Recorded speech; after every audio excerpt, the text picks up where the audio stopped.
as far as outcomes could have been, it is just we're still sort of in a bit of disbelief, but very happy and very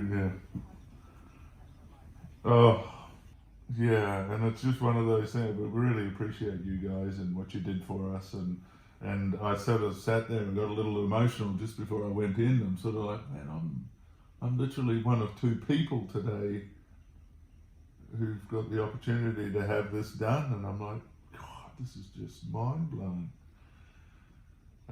So yeah. Where we're in the waiting period now, so yeah, we'll definitely keep you guys in the loop. But at the moment, it feels I've kept it suitably numbed and kept myself suitably numbed, and so yeah, I'm taking it nice and easy, and yeah. Well, I'm actually wearing at the moment what works for me because of the ice pack. I've got a tight pair of undies plus a pair of bike pants, so I can get the ice pack between, and that sort of keeps that all done. So yeah, that was nice. You having another little cry? Hey? Have another little cry? The bloody allergies. That's just the receptionist. The receptionist from my doctor's surgery, from my doctor. And she's just saying, we just want to make sure you're okay. How's all things? And I told her, and she was just like, oh my God, that is just so good. And she said, because there's just so much bad going on at the moment, she said it's just nice to hear. So yeah, we'll keep our fingers crossed, and I said we'll keep in the loop. So. Night before.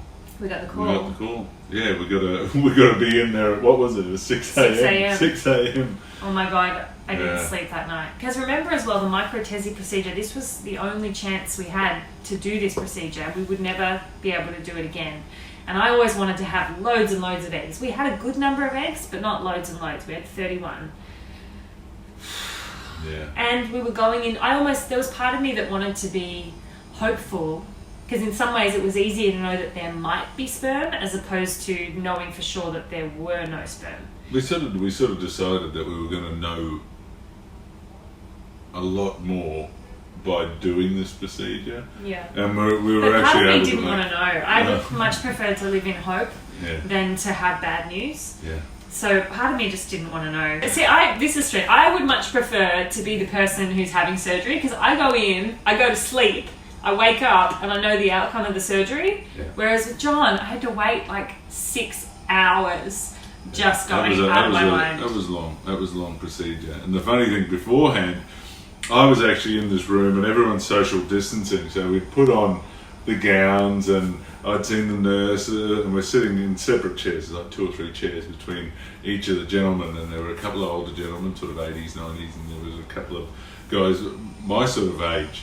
And the nurse comes in and calls out, John, and I'm like, yep, that's me, cool. So up I get and I go around, and the nurse goes, yep, they do the check, and then they take me through. I'm on the bed, I get taken through to the prepping area, and then the nurse is, yeah, cool, and then the assistant anaesthetist comes in, and she goes, John, what are you having today? And I said, I'm having a MicroTESE, and she's like, she's looking at the paperwork going, what was this procedure you were having? And I said, this is a MicroTESE to see if they can find sperm. And they're like, huh, so you're not having a colonoscopy then? And I went, that would be an interesting new operation. Anyway, so I ended up back out, and they obviously found the correct... I'm really glad you didn't have They found the correct 87-year-old John, which was a bit of a kick in the nut. No. Whoops. It's one of the biggest sort of days of our lives. Like, the outcome of that surgery would indicate the outcome of our family. And it was a lot for one day, especially with all the stress we'd been through already, with even finding out if the surgery could go ahead. And then the surgery went ahead, and I guess I'm out for the count, and then it was you were under for about 3-4 hours. 3 hours, and that was only to do one testicle. If you're doing both sides, it takes a lot longer. But then while you were still waking up, I got a call from the embryologist. Yeah. And this is what Jon woke up to, this piece of paper. I woke up, like, my doctor's no artist, but his thing is that he draws a little sperm, and he just basically we found some. Oh, it's making me cry. So she called me, and the first thing she said, which I'm always so grateful when they say, she said, "It's good news." I'm gonna cry again. Oh my god, I was just waiting every time the phone rang, and I got a few calls that day, and I was like, I can't answer any other phone call right now except the one telling me that they found sperm. Yeah, that was overwhelming. And then Jon woke up and he saw the piece of paper. Yeah. The nurses were so Stop crying.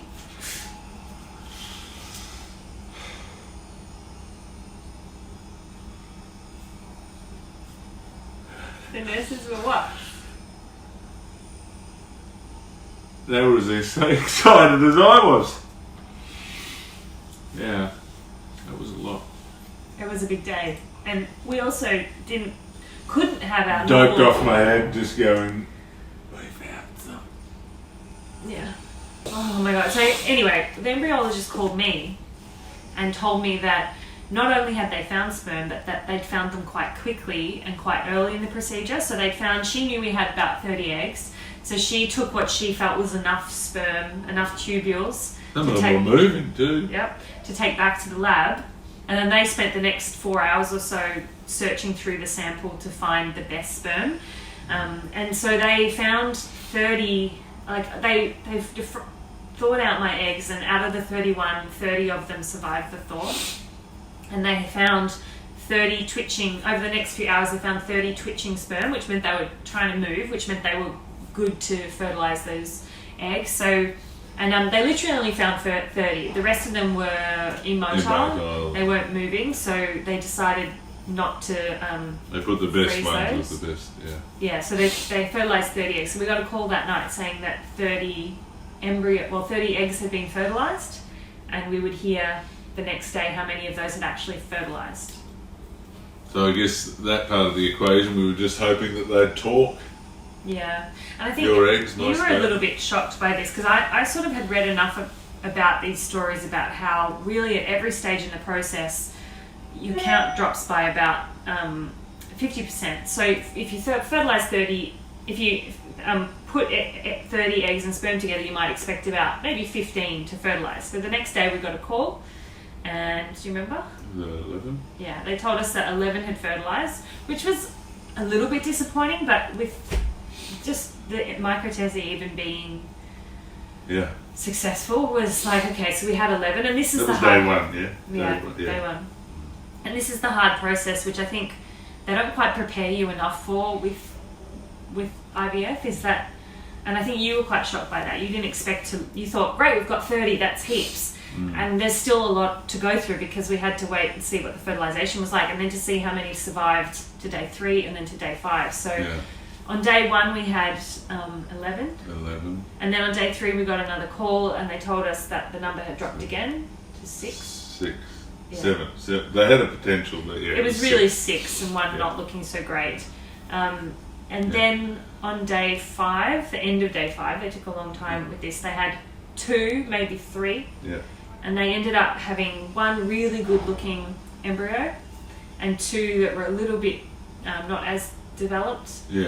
But they were developed enough. They were developed enough that they could freeze. So they put 3 embryos in the freezer. What a roller coaster that was. We were beside ourselves for days. That's the story. That's where we ended up. It's big. That was a big couple. So how did it feel for you to get? Yeah, getting sperm was. I just think a year and a bit ago, I never thought I could have kids. And that might be still the case, though. It's pretty cool that we've been able to put some stuff together, and that they've talked for the moment, and that's your favourite thing, that they and talked. there's still a lot of the process to go. Don't you worry, I'm not going anywhere. I will stay here. I will stay here. As long as my heart beats like a drum, then I won't